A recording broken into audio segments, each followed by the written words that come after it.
کچھ قطعات کی طرف بھی ہم آتے ہیں. کیا یعنی آپ نے، کیونکہ قطع جو ہے اس میں چھوٹا ہے، گنجائش کا جو پیمانہ ہے وہ نسبتاً کم ہے، اور عام طور پر جو اس کا لکھنے کا طریقہ ہے وہ بھی یہی ہے کہ آپ ایک مصرے پر لکھتے ہیں. جو آخری مصرع ہوتا ہے رباعی یا قطع، وہ اس ایک جو پنچ لائن ہے اس تک لانے کے لیے ایک پورا ماحول بنایا جاتا ہے. تو چونکہ وہ ایک ٹیکنیک بھی ہے، ایک طریقہ کار بھی ہے، گنجائش کم ہے، تو کیسے آپ نے مختلف محسوس کیا ہے؟ یعنی اس میں اظہار کو کس طرح کی باتیں قطع میں آ سکتی ہیں اور کس طرح کی باتیں غزل کے شعر میں یا نظم کے پیرائے میں آ سکتی ہیں؟ لکھنے والے کی حیثیت سے کوئی فرق آپ کرتے ہیں؟ میں کوئی اس کا کلیئر کٹ تو آپ کو یہ فرق نہیں بیان کر سکتا، لیکن اتنا ضرور ہے کہ ہم نے اپنے بہت سارے شعراء سے یہ سنا ہے، اور میں اس سے اختلاف بھی رکھتا ہوں. وہ کہتے ہیں کہ غزل کے ایک شعر میں 2 مصرے ہوتے ہیں اور قطع میں کم از کم 4 مصرے ہوتے ہیں، کہ 4 مصرے میں قاری کی ذہن سازی کر کے اس کو ہنسانا وہ زیادہ آسان ہے، اور 2 مصروں میں یعنی ایک مصرع کہہ کر دوسرے مصرے میں اس کو ہنسانے پہ مائل کرنا یہ کوئی اتنا آسان کام نہیں. اور شاید اس دقت کا مجھے بھی سامنا اسی لیے مزاحیہ غزل کو اسی لیے دشوار سمجھا جاتا ہے کہ آپ نے ہر شعر میں کوئی اتنا بڑا مزاح رکھ دیا کہ لوگ کہکا لگا رہے ہیں یا لوگ ہنس رہے ہیں، تو جو کہ عملی طور پر یہ اتنا آسان کام نہیں، عملی طور پر ہنستا بھی کوئی نہیں ہے. ہم نے بھی کئی غزلیں کہتے ہیں 2-3 شعروں کے بعد کوئی ایک شعر آتا ہے جس کے اندر کوئی بات ہوتی ہے، تو وہ میرا خیال ہے کہ وہ غزل شاید اس میں تنگ نائے غزل کہہ لیں یا جو بھی غزل کی مجبوری کہہ لیں. تو آپ اسے زیادہ مناسب سمجھتے ہیں مزاحیہ شاعری کے لیے؟ نہیں، میں سمجھتا ہوں کہ اگر جس نے مزاح میں غزل نہیں لکھی تو اس نے مزاح کا حق پورا ادا نہیں کیا. صرف لوگوں کو ہنسا لینا، کہا برآمد کرا لینا، کسی کو ہی مزاح سمجھنا، میں سمجھتا ہوں یہ مزاح کا ایک حصہ تو ہو سکتا ہے، یہ مزاح کا کل نہیں، یہ مزاح کا جزو ہے جس میں بھی کوئی حرج نہیں. کہا برآمد کرا لینا، ہنسا لینا کوئی، بلکہ ٹھیک ہے یہ بھی مزاح کا ایک مقصد بھی ہے. لیکن اگر ہم سمجھیں کہ اپنے ایک شعر پر میں بھی کئی شعر لکھتا ہوں، لوگ کہکا لگا لیتے ہیں، اس کے بعد میں نے کبھی نہیں سمجھا کہ اب میں نے شعر کا یا مزاح کا حق ادا کر دیا. مزاح کے کچھ تقاضے ہیں، وہ ساری زندگی کا سفر ہے، وہ چلتے رہتے ہیں، اور قطع کے اندر بہرحال یہ سہولت قدرتی طور پر موجود ہے کہ آپ 4 مصروں میں قاری کی ذہن سازی کرتے کرتے اس ایک پوائنٹ تک جو ہے وہ لے کر آتی ہیں. اور وہ بھی پھر دوسرے ڈاکٹر صاحب یہ ہے کہ آج کل جس طرح مزاح کو قطع کپ محتاج کر دیا گیا ہے، بالکل ٹھیک، تو مطلب قاری کی بھی وہ ٹیوننگ ہو گئی ہے قطع کی، وہ غزل کو کوئی اتنا وہ پسند نہیں کرتا، بالکل ایسے ہی یہ مجبوریاں ہیں. لیکن میں سمجھتا ہوں کہ مزاح کا سب سے طاقتور ٹول وہ غزل ہے اور کوئی بھی، اور سارے اس کے بعد شروع. کچھ قطعات عنایت فرمائیں تاکہ ہمیں اندازہ ہو. جی 1-2 قطعات جو مجھے زبانی یاد ہے کہ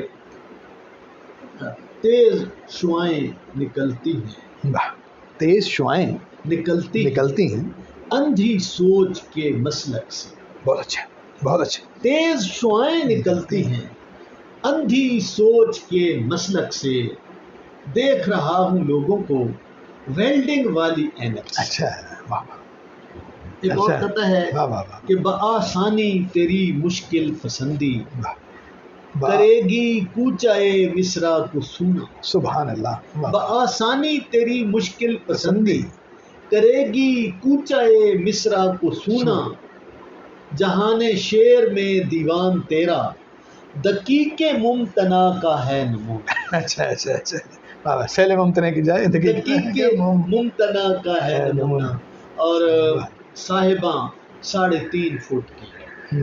صاحباں 3.5 فٹ کی ہے، 7 فٹ قد ہے اس کے مرزا کا.